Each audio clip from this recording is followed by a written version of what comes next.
Hello everyone, yes, welcome you all, and today we are going to discuss about the paper 2 assistant professor step by step guide।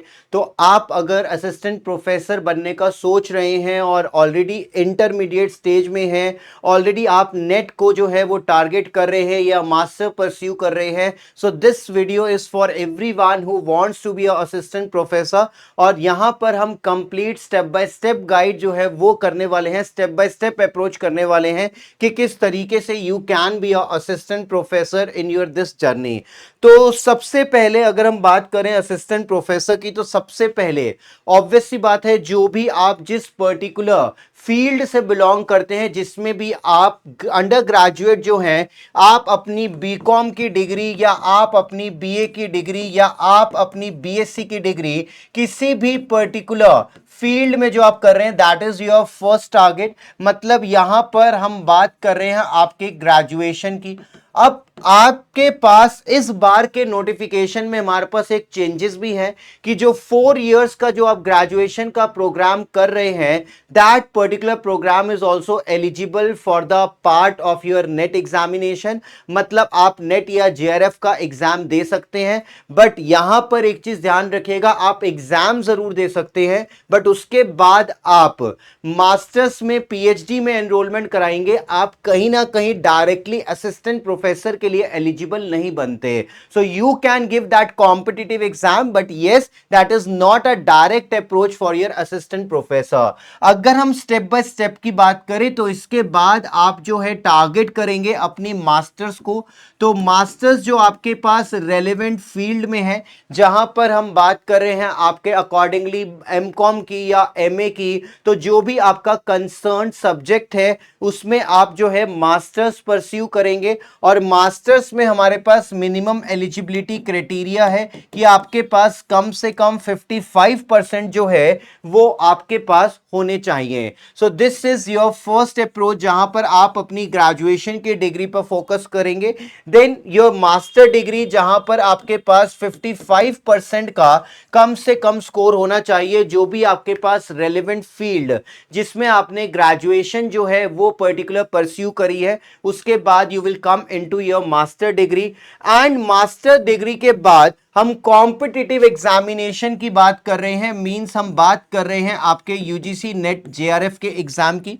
Although यहां के बाद अगर हम masters के बाद की बात करें, आप अगर प्राइवेट यूनिवर्सिटीज को टारगेट कर रहे हैं और बीइंग इन योर मास्टर्स अगर आपने कोई रिसर्च पेपर पब्लिश कर रखा है, तो आप प्राइवेट यूनिवर्सिटीज में डिपेंडिंग अपॉन द यूनिवर्सिटीज आप एलिजिबल है, but that is not a permanent root.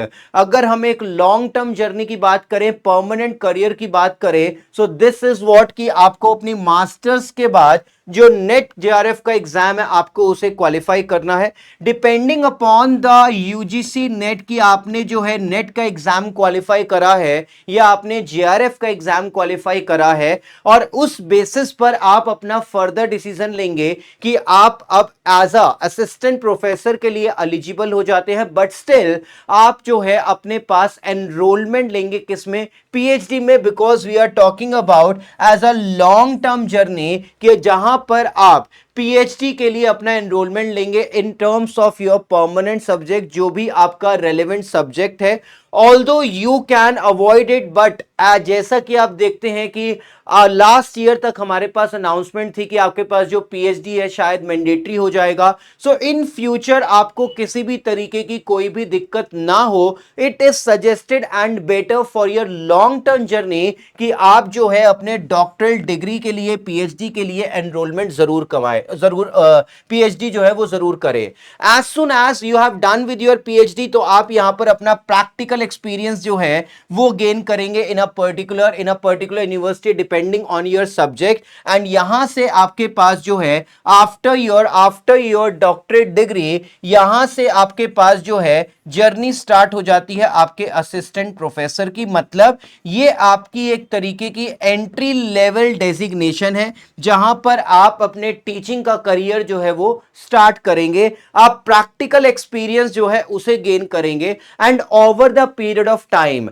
जैसे जैसे आपको टाइम हो जाएगा 5 साल 7 साल, और depending upon the university to university it could be a larger time period as well, and then you would be promoted as a associate professor and then we have professor.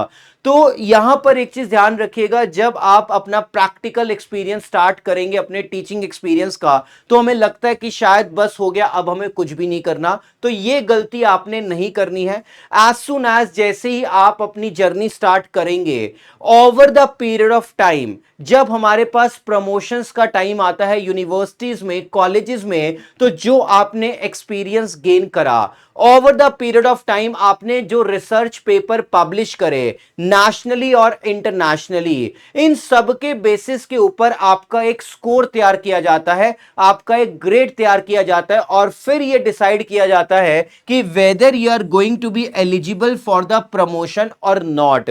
तो ऐसा नहीं है कि एक बार आपने अपने असिस्टेंट प्रोफेसर की जर्नी स्टार्ट कर दी then we have nothing to do. अब आपको अगर ओवरऑल प्रमोशंस की बात करनी है, अपने करियर को इंक्रीज, अपने करियर को ग्रोथ करने की बात करनी है, सो कम से कम आप ये कोशिश जरूर करें, जैसे ही आप अपना करियर स्टार्ट कर दे, कम से कम हर एक साल में एक रिसर्च पेपर तो आप पब्लिश करें ही करें, ताकि वो ओवरऑल जो आपका स्कोर है उसे एनहांस करने में आपको हेल्प मिले। That should be your target.